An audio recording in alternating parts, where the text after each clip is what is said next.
Con un fraternal abrazo, como siempre, les saluda su amigo José Manuel Marmolejo Delgado en nuestro programa Golpe a Golpe, Verso a Verso, en esta gran estación que es OMV Radio, desde Ecatepec de Morelos, Estado de México. Tenemos como fondo de nuestra pantalla esta pieza arqueológica, un chacmol, aparecido en Ecatepec, en la vía Morelos. Esa pieza está en exhibición en el Palacio Municipal de Ecatepec, a la entrada de la Presidencia Municipal, a la entrada de la Sala de Cabildos.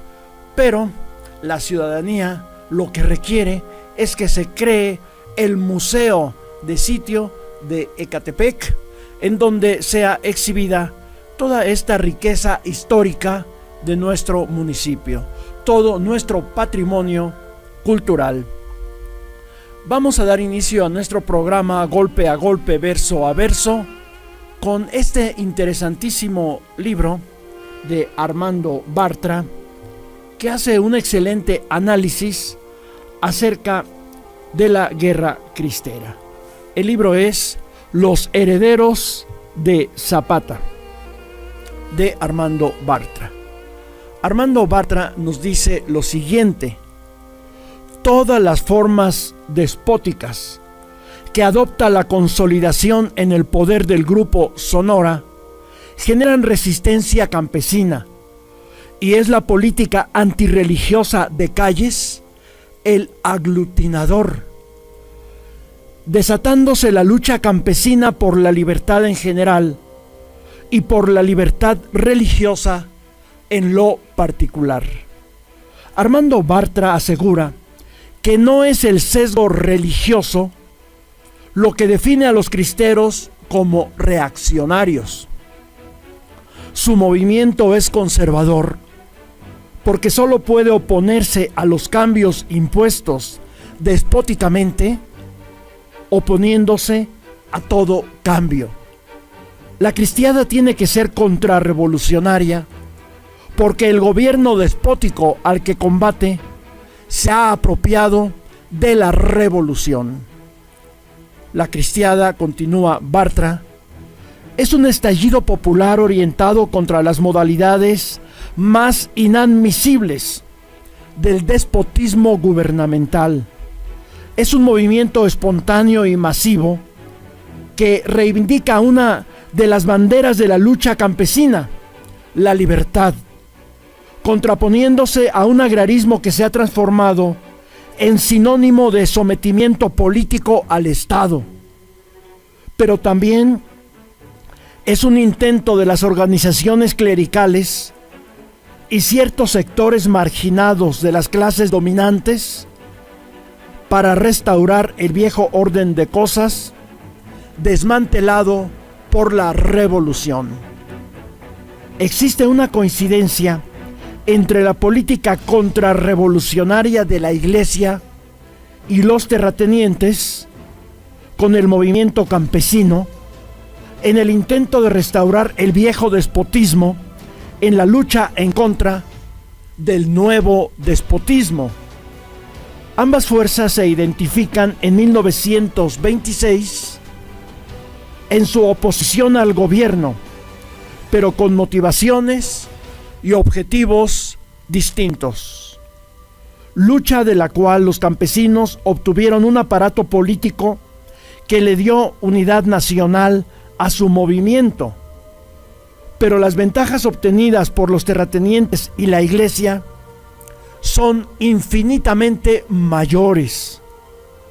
Nada menos que la oportunidad histórica de instrumentar una contrarrevolución masiva y popular, que además se presenta bajo el ropaje de una lucha libertaria.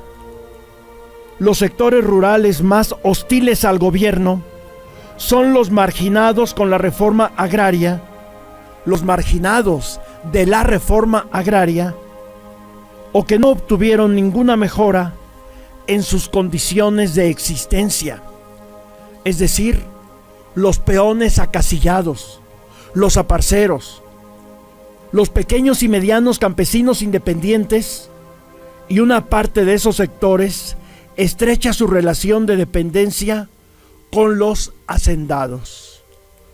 El agrarismo amenaza con quitar la fuente de vida de los aparceros, por lo que se opone al reparto agrario, que afecta al finquero y a ellos, y ven un peligro en el reparto que solo concede las tierras en usufructo ejidal. Esta confluencia de intereses heterogéneos que da a la cristiada su carácter contradictorio no deriva en un movimiento políticamente unitario. Por el contrario, los diversos sectores involucrados en la lucha cristera entran en conflicto casi desde el comienzo de los combates y, de hecho, los terratenientes y la iglesia se deslindan pronto de un torrente popular insurreccional sobre el que no tienen pleno control y que tiende a radicalizarse. La iglesia persistió, usando la insurrección como chantaje al Estado, hasta lograr un acuerdo para sostener su estatus institucional.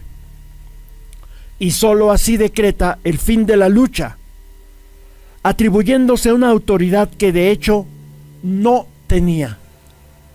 Esto hace que la cristiada popular se desprenda de los dos elementos que la manipularon, radicalizándose con reivindicaciones agraristas en la Segunda Cristiada 1934-1936. En el proceso de consolidación, el Estado, que enfrenta con la estructura política e ideológica de la Iglesia, se enfrenta a esa estructura profundamente arraigada en el medio rural. El clero no es un simple instrumento de las viejas clases dominantes, pero está vinculado al poder económico tradicional y es un activo defensor de los terratenientes, como fue el caso de Michoacán, en donde organizó sindicatos agrícolas patronales e incorporó a la población a la lucha en contra del gobierno agrarista de Francisco J. Múgica. Pero no se trata solo de que los terratenientes empleen a la iglesia como aparato político para instrumentar su defensa contra un Estado que, si bien no se propone aniquilarlos en términos económicos, sí necesita someterlos políticamente. La iglesia es en sí misma una fuerza política y está interesada en negociar su autonomía frente a los gobiernos post-revolucionarios. Desde la época de Venustiano Carranza, la Acción Católica de la Juventud Mexicana dio inicio a la construcción de la Liga Nacional de la Defensa de la Libertad Religiosa, que en 1926 constituía una fuerza de más de 1 millón de católicos, pero no era una fuerza adecuada para instrumentar políticamente la insurrección armada, siendo eminentemente urbana, clase mediera, cuyos integrantes se limitaban a la lectura de boletines, firma de adhesiones y entrega de mínima cotización. A pesar de todo ello, en la Liga, la organización que declara la guerra al gobierno de Calles, elabora los planteamientos programáticos de la cristiada, difunde sus consignas y demandas y asume formalmente la dirección de la lucha, pero es incapaz de la conducción política de los combates e incluso de brindar pertrechos a los guerrilleros, y es rebasada por el movimiento rural.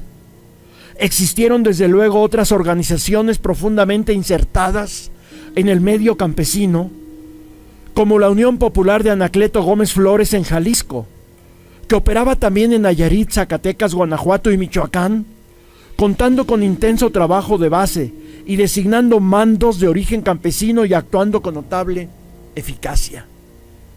Otro organismo clandestino cristero fue la U, creada antes del estallido insurreccional, y desde luego las Brigadas Femeninas de Santa Juana de Arco, las BB. La Liga debió tener un control centralizado de estos aparatos, pero solo logró un control burocrático. La Unión Popular se incorporó a la Liga sin estar convencida de la certeza de esa decisión, pero en los hechos mantuvo su autonomía, y en cambio la U y la BB se mantuvieron absolutamente independientes de la Liga, por lo que los integrantes de esta agrupación emprendieron una sistemática campaña de calumnias en contra de aquellas. En la práctica constituyeron la verdadera infraestructura organizativa y financiera del movimiento. El episcopado jugó un papel fundamental en el estallido.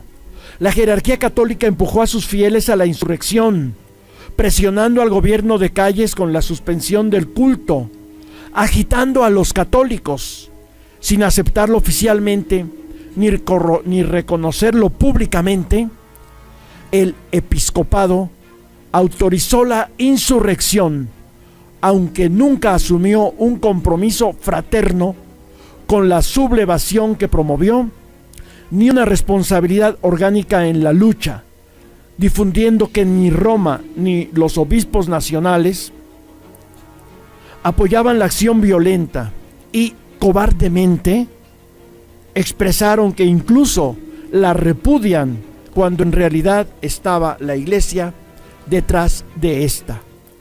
3.500 sacerdotes se marginan, resguardándose en las ciudades y el extranjero.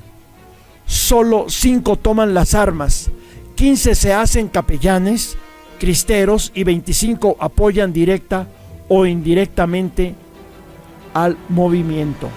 En los hechos, ni la Iglesia ni la Liga tienen el control del movimiento cristero, e incluso los verdaderos cristeros señalan que la labor de la Liga era un obstáculo.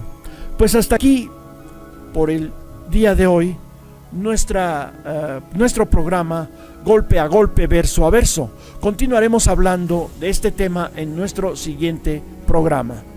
Desde OMV Radio, en Ecatepec de Morelos, Estado de México.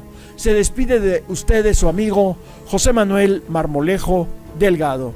Muchas gracias por su fina atención.